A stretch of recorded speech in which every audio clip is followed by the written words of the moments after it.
नमस्कार, खबर समय जगत में आपका स्वागत है। मैं हर्षिता जौहरी। सर्वमंगल मांगल्ये शिवे सर्वार्थ साधिके शरण्ये त्र्यंबके गौरी नारायणी नमोस्तुते। चैत्र नवरात्रि की समस्त देशवासियों को समय जगत समूह की ओर से हार्दिक शुभकामनाएं। मंदसौर शहर में फिर एक बार गोलियों की गड़गड़ाहट सुनाई दी। डायमंड ज्वेलर्स और भयमुक्त सेवा संस्थान के संचालक अनिल सोनी को अज्ञात बदमाशों ने गोली मार दी। बदमाशों ने अनिल सोनी पर 4 फायर किए हैं। गौरतलब है कि नीमच मंदसौर क्षेत्र के सराफा व्यापारी और डायमंड ज्वेलर्स के संचालक अनिल सोनी दोनों ही शहरों में लंबे समय में अपना सोना चांदी का कारोबार करते रहे हैं। गत दिनों अनिल सोनी के पास धमकी भरे फोन आए थे। उस समय अनिल सोनी नीमच स्थित डायमंड शोरूम पर ही रहते थे। इसी दौरान जब रात में वह अपने घर जा रहे थे तो स्थानीय बस स्टैंड के समीप अज्ञात बदमाशों ने उन पर गोली चलाई थी। घटना में उनके भाई अजय सोनी को गोली लगी थी, जिसके बाद अजय सोनी का इलाज लंबे समय तक उदयपुर के निजी अस्पताल में चला था और फिर अजय सोनी मंदसौर में अपने निवास पर ही रहते थे। उस घटना के बाद से ही अनिल सोनी ने बदमाशों के खिलाफ मोर्चा खोला था। इस मोर्चे को खोलने के बाद से ही उन्होंने नीमच स्थित अपने शोरूम पर आना बंद कर दिया था और मंदसौर में ही रहकर बदमाशों के खिलाफ जंग लड़ रहे थे। लेकिन आज बदमाश अनिल सोनी पर भी भारी पड़ गए हैं।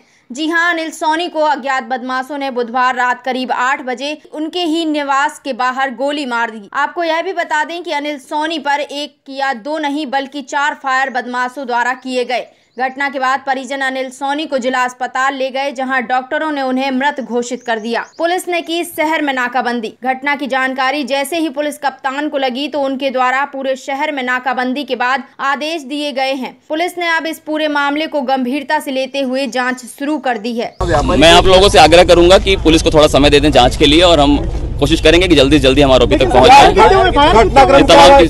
तमाम चीजें अभी जांच चल रही है। मैं आपसे सिर्फ इतना ही रिक्वेस्ट करूंगा कि थोड़ा समय दे दीजिए, हम जल्दी से आरोपी को पकड़ने की। क्या मामला क्या हुआ, ये जानकारी दे। अनिल सोनी जी हैं यहाँ पर, उनकी डेथ हुई है, गोली लगने से डेथ हुई है। इसकी हम जाँच कर रहे हैं और जल्दी हम कोशिश करते हैं कि हम पहले आरोपी तक पहुँचना हमारी प्राथमिकता है। आज से 2 साल पहले की बात है।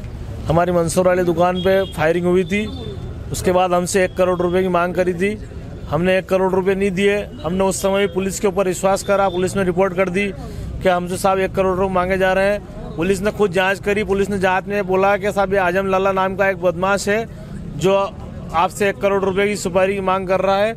और पुलिस ने उस अपराध में आजम लाला और एक जेल में प्रतापगढ़ जेल में बना अंसार है उसको और 2-3 जने और अन्य लोगों को आरोपी बनाया था।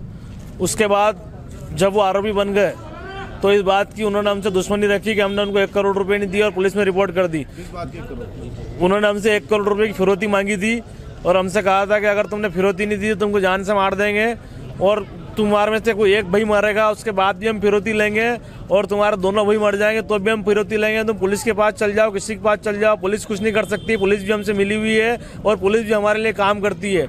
ये सारी जो मैं बात बोल रहा हूँ, ये बात मन से नहीं बोल रहा हूँ। ऐसी बदमाशों की ऑडियो क्लिप थी जो हमने वहाँ दी थी और ऑडियो क्लिप सारे समाचार चैनलों में पहले भी चली थी। उसको और हमको लगातार धमकियां मिल रही थी कि हमने जो केस कर रखा हो केस हम उठा लें और इन बदमाशों के खिलाफ किसी केस में गवाही नहीं दे, समझौता कर लें और चुपचाप बैठ जाए, इनके खिलाफ लड़े नहीं लड़े, वरना ये हमको गोली से मार देंगे। इस बात को मेरे भाई अनिल सोनी ने गंभीरता से नहीं लिया। वो पुलिस के ऊपर विश्वास करता रहा और इनके खिलाफ लगातार लड़ी लड़ता रहा। आज स्थिति ये हो गई है क्या शहर में आचार संहिता लगी, पूरे भारत में आचार संहिता लगी हुई है। वो उसके घर के बाहर खड़ा था और लोगों ने आके अंधाधुंध उस पर 4-5 गोलियां चला दी और अस्पताल ले गए और अस्पताल में उसने दम तोड़ दिया है। के खिलाफ व्यक्ति है, हम उनके खिलाफ है, हम उनके खिलाफ नहीं है। जो मतलब जो है इंसानियत वाला अच्छे लोग, मोमेडन लोगों में भी अच्छे लोग हैं, ऐसी बात नहीं है। सही बात है। लेकिन जो दूर खून पीना चाहते हैं लोगों का और यहाँ के प्रशासन सब मिले हुए हैं, नेता वगैरह यहाँ के, तो फिर क्या होगा इस देश में और क्या होगा इस मंदसौर जिले का। अरे इसके पहले तो अभी छापा अखबार में कि यहाँ पे क्या नहीं हो रहा है। यहाँ पे सब कुछ हो रहा है। यहाँ पे अवैध हथियार मिल रहे हैं, यहाँ पे वो शराब आ रही है, यहाँ पे मतलब ये अफीम गांजा चरस सब बच्चों को दिया जा रहा है। स्कूल के छोटे छोटे बच्चों को पुड़िया बेची जा रही है यहाँ पे। और इस बारे में लिखना गुनाह है। इस गुनाह के बारे में गोली पड़वाई हमारे, हमने अखबार में लिखवाया तो अभी अपना पेपर निकल रहा है। खबर समय जगत के लिए मंदसौर से ब्यूरो रिपोर्ट। इस प्रदेश से जुड़ी तमाम खबरों से रूबरू रहने के लिए देखते रहिए खबर समय।